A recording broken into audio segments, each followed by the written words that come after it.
Dr. Kyle Smith, who I found to be definitely the most, how would you say, I learned something that I never actually heard before from him. And so Dr. Kyle Smith, he is, I think he's got a few things in his background, but he is a chiropractor, but he is a master formulator of supplements, and he has some maybe some biotech pharmacy background too.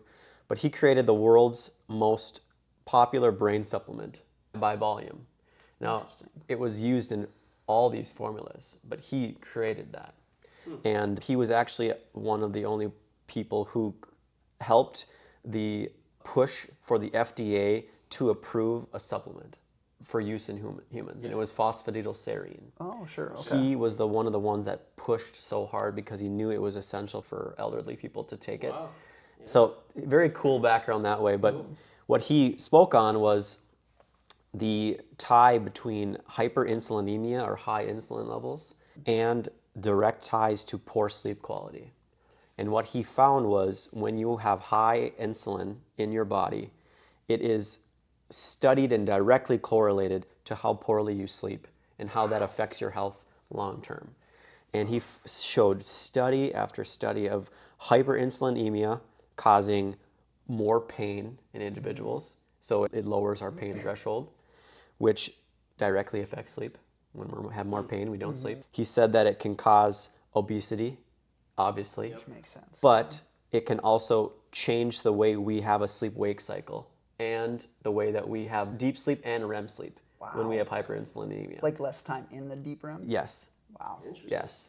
Whether that's poor sleep, whether that's breathing mechanics through obesity, it's tough to, yes, it's directly correlated, but there probably still is a lot of other variables that are involved in all of it. Yeah, brain But health and pituitary. Yeah. I wonder, yeah. so then at the end, he was mentioning how all of these patients that come to him who have all of these issues with pain, the first thing that he does, he looks at insulin. He looks at insulin right away. He had this gentleman, it was one of his cases he liked to share. He had a patient who was severely obese, in so much pain, could not figure out his sleep, and he was miserable.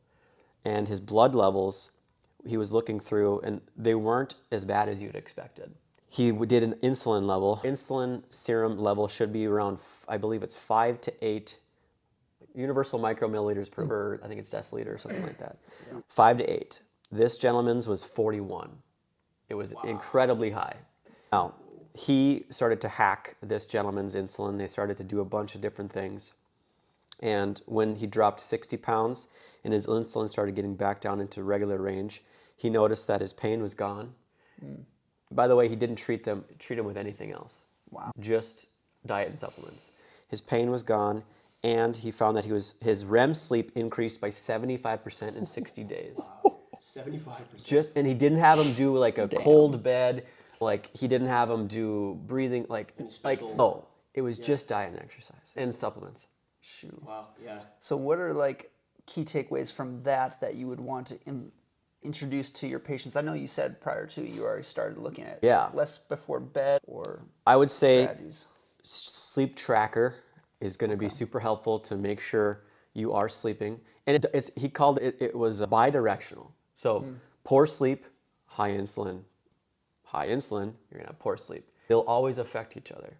So when you start sleeping better, not even changing diet, exercise, and supplements, that will drop your insulin. Wow. Let alone when you start working diet, exercise, supplements, drops your insulin, sleep will improve. Yeah, there you go.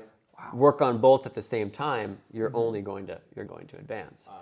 So I would say sleep tracker to make sure you are boosting your sleep so you can see what you need to do. He talked about some supplements that does help with insulin regulation. Sure.